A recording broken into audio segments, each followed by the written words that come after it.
Hello. Today's book is a memoir. It's called Slonim Woods 9, and it's by Daniel Barban Levin. Now, this book has to do with Larry Ray and the cult that this adult created among a small group of Sarah Lawrence students, like in the mid-2010s, like around 2010 this happened. So there's been a documentary about this. It's called, what's it called? Oh, Stolen Youth. And actually, Daniel Barban Levin is one of the producers of that, and he appears in it. And it's on Hulu, and I watched that and got interested in the scene. And then I saw that there was a book and looked at the Goodreads on this book. A lot of them, they were critical in that, they're saying things like, well, why didn't you just leave, And that's critical in this kind of an account. Why don't they just leave? And that's what people who have not been caught up in these things and have not received a lot of information about what goes on in these situations are going to naturally think, why don't they just leave? It's a bad situation, very obviously, but they remain imprisoned, entrapped in this insane system. In this case of this old man, he was like already 50, whatever. So the setup is, if you haven't seen the documentary, is there's a girl named Talia, and she's going to Sarah Lawrence. They're freshmen, and there's a group of friends, Daniel among them, Raven, a few others,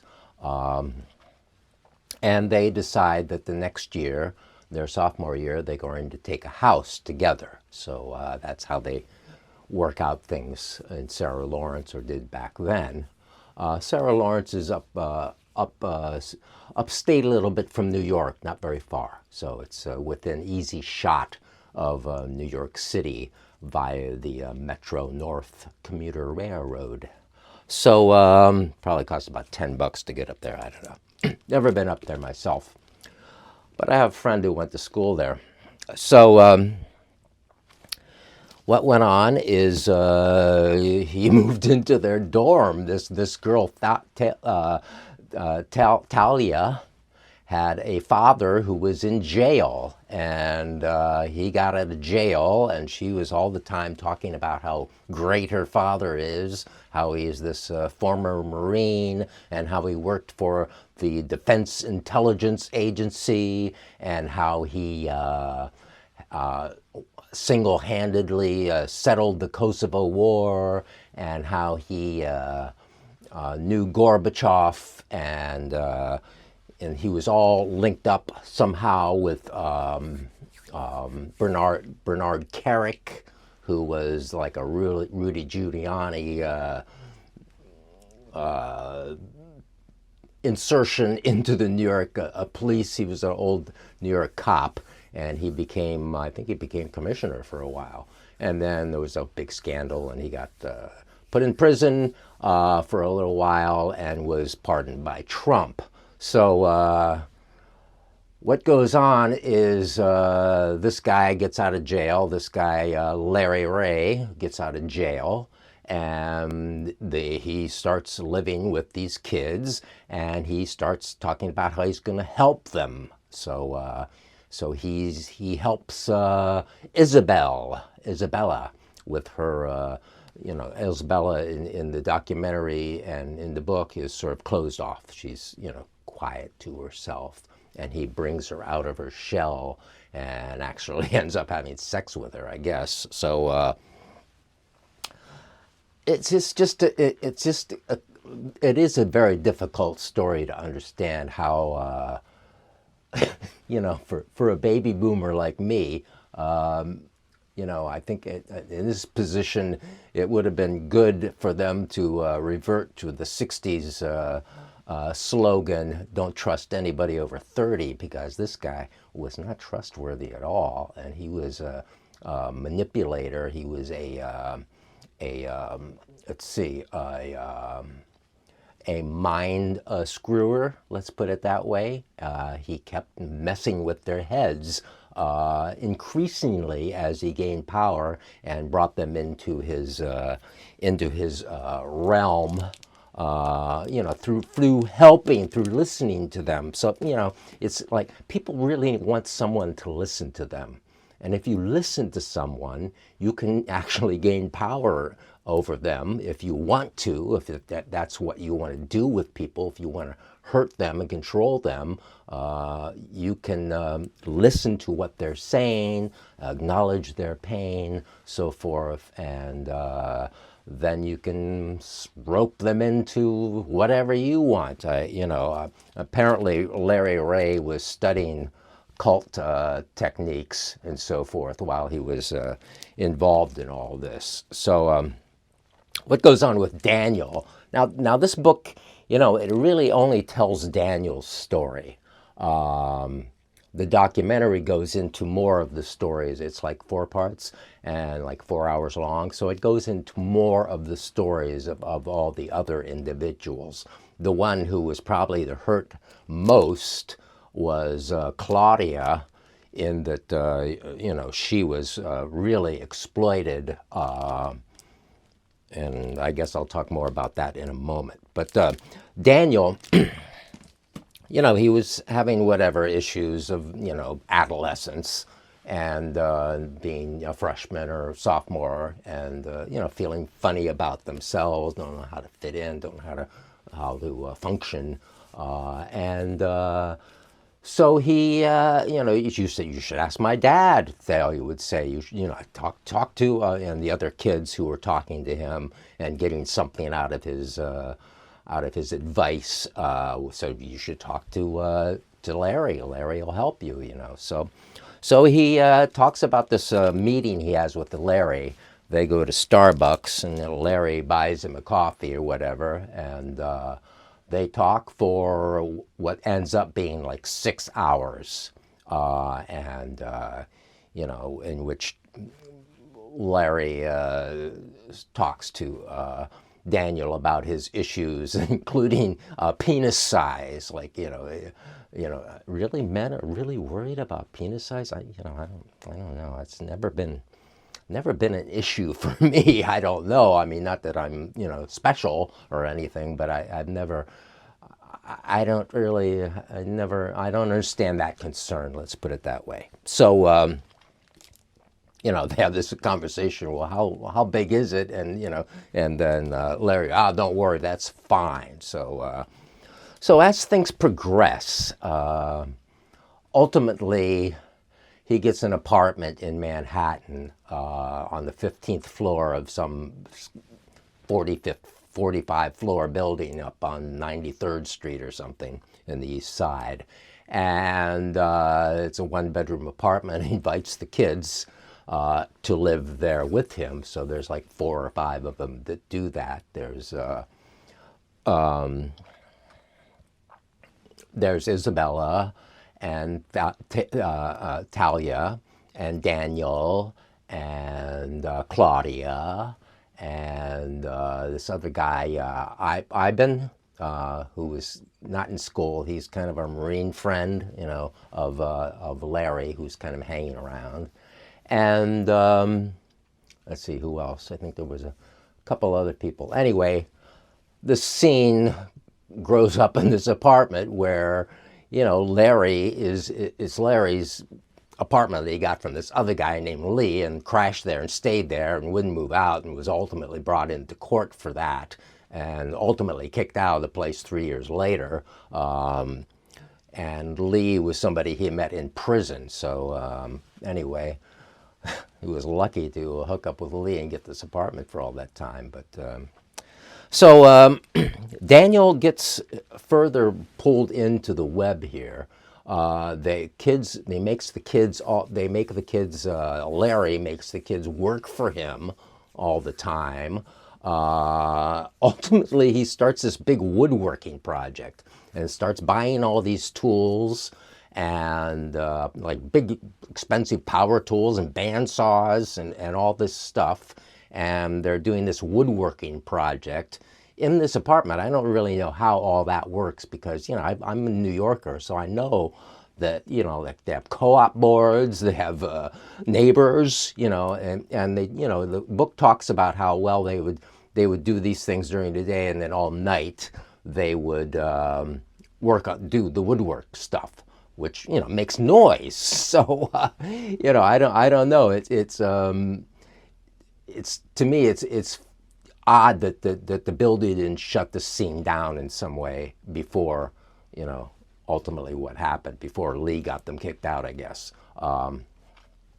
So they're doing all this stuff, and Daniel, there's one person that ends up getting to be the whipping boy in all these situations, and it ends up, it's Santos for a while, who was, and it started out, Santos was the connection to all these people anyway, because Santos was Talia's boyfriend in freshman year. They later broke up, but he is the one, because he was Daniel's best friend in freshman year too, and so that's how he ended up bringing these people into the scene. Ultimately, the sister of the Rosarios, Santos, and his sister Felicia, and then another sister, are all three involved with this guy. The Felicia is like going to be a doctor, and she comes, she's doing her internship, and somehow she gets involved with Larry and falls in love with Larry, and then moves to New York from California and completely blows her career and gets all wrapped up in Larry's madness, just like the rest of them. So what this is cult stuff. Okay, this is basically a cult memoir, and I thought it was really good. I mean, the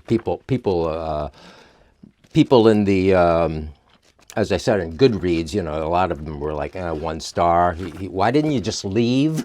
Well, I think it's pretty clear in the text from the book why he didn't just leave. And the whole situation of this has really made me understand how people can be held in bondage like this, either in a relationship, in a marriage, in a cult thing, whatever, when you're dealing with high control narcissist like this Larry Ray jerk idiot, So, I mean, it's all this stuff is not explained. We don't really know what, I haven't read yet an article that really explains what Larry Ray is all about,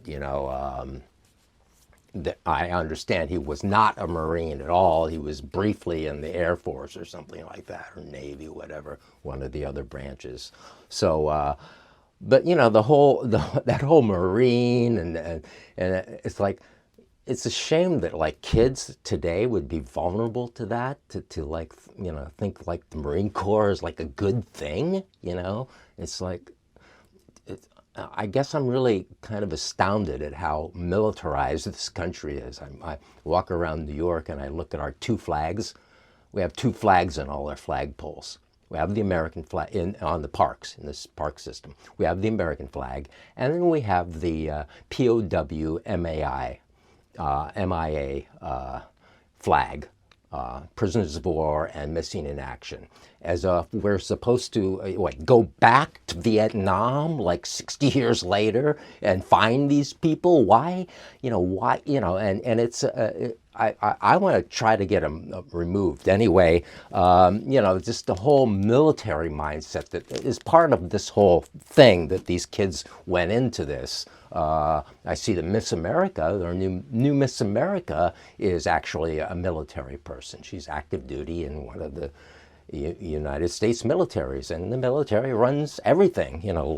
Look back at my reviews of the John F. Kennedy book, for instance, so you can talk about where I talk about that kind of thing more. So anyway, what I've learned and what I wished I had known earlier from the documentary really kind of hit me when I watched the documentary. And it also has been confirmed reading the book, is that, I didn't really understand this. I was one of these people who said, well, why didn't you just leave? But you have to take into account that these people are like 19, 20 years old. And they're not really, they're first time out in the world. So they're not experienced with the world like that. I had a close friend, a woman who got involved in something quite like this, in that she was taking lessons. A teacher from her school, a foreign language teacher, I'll just put it that way. I don't want to be too explicit about this, but she was offered a class with a foreign language teacher as an extra thing, because she was interested in this particular language when she was going to college. She was quite young, like 19 years old, again, and ended up being raped and continually raped and held in, locked into this relationship for 2 years with this older man, many, many years, decades older than her. And, when I heard about this, I didn't really understand, like, why, I was one of these people that just, why didn't you just leave?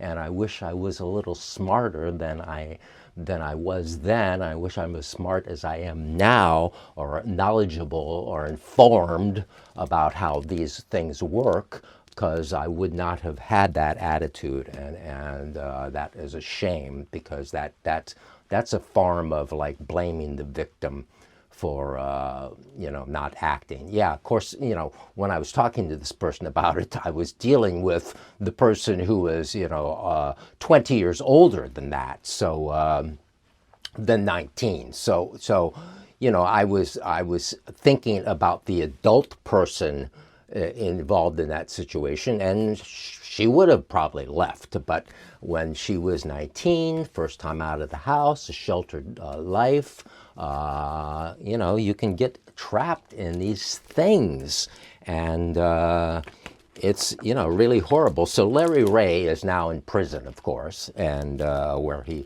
belongs for the rest of his life, like 60 years, because ultimately what he only tells his story in the book, and he says, really, this is really only my story to tell. The story of Claudia really got the worst of it. So what Larry would do, I wanted to channel this a little bit, so I'll pretend I'm Larry, like, so what the way he mind screwed them, like, you be one of the kids, I'll be Larry. So, oh, you're sabotaging my YouTube channel. Why are you sabotaging my YouTube channel? Here, I've helped you so much. I've given you all this information, and now you're sabotaging me. And you're telling these things to other people, and you're screwing me over. Oh, and when you did that thing in the kitchen, you scraped the pan, and you wrecked the pan. You know how much those pans cost? And we can't replace just one. We have to replace the whole set. You know how much that costs? That costs $1,800. You have $1,800? So he would do that kind of thing. I'm back to me again. So he would do that kind of thing and just, screw them over. You're staying with my house, you're doing all this stuff, and, I'm helping you out, and now you're undermining me. And the back of all that, which is much more clear in the documentary, is that it's all about this Bernard Kerik stuff. That Bernard Kerik is out to get him. Bernard Kerik and his ex-wife, Teresa, who was Talia's mother, are in league with Bernard Kerik to destroy Larry Ray. So that's the whole idea, because I guess Larry Ray ratted out on Couric or something. I don't know. So, all this part of the story is still kind of murky in my head. I don't know. Maybe somebody will write the definitive book of what went on up there and down here with these people. So yeah, getting into this thing of you owe me money, you keep owing me, you owe me for this, you owe me for that, when there's seems to be plenty money around all the time. Like I don't know, what source. Like he has a stretch limo waiting outside in Manhattan, like the whole time. Like when he and Daniel have that coffee shop meeting, the stretch limo is outside with the other kids waiting for him, the 6 hours later. And they go and get in the limo, and they've been sitting there all that time in this stretch limo with the driver, So these things cost money. So, I don't know what the picture is with all that, but ultimately, he started saying, you owe me for this, you owe me, you're breaking my things, you're undermining the whole scene here, I'm trying to help people, and you're conspiring against me, and you're wrecking the whole, all these really paranoid, sick things. And Claudia, he sent Claudia out to prostitute. He made Claudia prostitute herself, and one figure I saw was she brought in like $1 million being an escort and gave it to Larry. So while he's recording videos of her abusing her and making her confess to things that she didn't do, things that he's big on these confessions. You have to confess now to how you're screwing me over and how you're conspiring with Bernie Kerik, even though none of this is true and it's all just a fabrication of his own brain. He badgers them and badgers them and badgers them until they confess. Ultimately, there ends up being physical violence. He's violent, abusive to Daniel. He puts Daniel in a dress. He humiliates Daniel. He humiliates the others. It's really a horrible, horrible thing, and it's a shame that people have to be that. I guess it's a function of our society. Does our society, this capitalist, greedy society, build more narcissists than a normal society, if there is such a thing? I don't know. He's obsessed with material things. Like if he's going to buy something, it has to be like the best, and talks about all this stuff. Like they go to Ralph Lauren. I've never been to the Ralph Lauren store, but apparently on Fifth Avenue, there's at least then there was a men's store on one side of the street and a women's store on the other side of the street, uptown somewhere. So he goes to Ralph Lauren with them, and he starts buying cashmere sweaters, and so he buys all these cashmere sweaters for his daughter, and talks about, just into the detail of what everything's about, and feel this fabric, and, all that kind of fetish for objects and things like that. So anyway, yeah, it's an interesting book, and, it's an interesting documentary if you haven't seen that. So, and it's an interesting phenomenon that we keep having these cults and these sick people controlling things, and it's like, I don't know where the cult thing really ends. I mean, the whole game might be some kind of a cult. It seems like to me. It's like the USA cult. Like we're number one. And we'll do whatever. It's like a mass cult. This is a mini cult. Like, I think there's like 5 or 6 of them involved. It's like a family cult. So, he didn't really expand the thing very well. He kept small. He didn't turn it into a global organization or anything like some of these characters can manage to do. Because, Larry Ray is a piece of crapola. unfortunately, and I don't know how he got to be that way. Probably some kind of abusive crap. Oh, he tells a story to Daniel about how his mother was mean to him or something, and then he punched her in the face and left, and that was the end of that relationship. So, whatever. He was a BS artist, and he hurt a lot of kids, and they learned a lesson. And maybe we can all learn a lesson from reading the book and watching the documentary, and seeing how it integrates with all this other kind of stuff of high control, religious cult things. There's no religion in this. It's kind of just a psychological mind distortion. I'm going to help you. I know how to help you. He had some kind of instincts for picking up on things from people and then explaining it for his own purposes. So it's a sad story, really. But fortunately, there is survival. Daniel Barban Levin survives. I will post a link to a long interview from 5 months ago with a therapist person where he talks about what went on there in the documentary a little further, and you can hear from his own voice. And Felicia also appears on the same program. So we hear her too, but she's not really in this book. It's really Daniel's story. So Slonim Woods 9. Slonim Woods was a little part of Bronxville is the name of the town where Sarah Lawrence is. And there was just a stand of trees there, and that's what Slonim Woods was. 9 is a number of people, or the number of the building, I don't remember. Anyway, it's a good book. Next time I'm going to talk about turtles. So, and only the bad people in that are going to be people again, but and motorists and so forth. But I don't think there's any cult leaders or any narcissistic behavior in that one. So we'll be safe then. Actually, I've been called a narcissist, so I'm not even sure. Maybe I'm a horrible, toxic, narcissistic person too, or maybe that was just a function of that particular relationship.